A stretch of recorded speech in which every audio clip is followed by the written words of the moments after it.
Hello guys, তো আজকে আমরা ফটোশ্যুট করতে এসেছি। আমরা দুদিনে আজকে ফটোশ্যুট করব। তো ছবিগুলো কীরকম লাগলো বসে কমেন্ট করে জানাবে।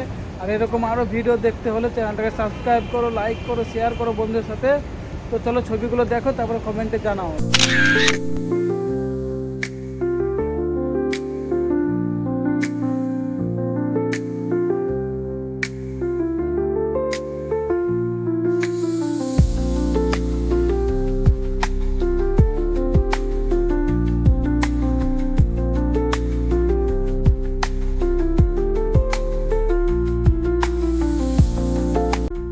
তো এইটা যেটা তোমরা ভিডিওটা দেখছো, এটা হচ্ছে মেন লেন্সে 4K 30 fps 1x video sample. তো ভিডিও স্যাম্পেলে তোমরা দেখতে পাচ্ছ ন্যাচারাল যে ব্যাকগ্রাউন্ড ব্লারটা সেটাও দেখতে পাচ্ছ। তো কীরকম তোমরা বুঝতে পারছো। তো টাটা বাই বাই, দেখা হচ্ছে আবার অন্য কোনো ভিডিও।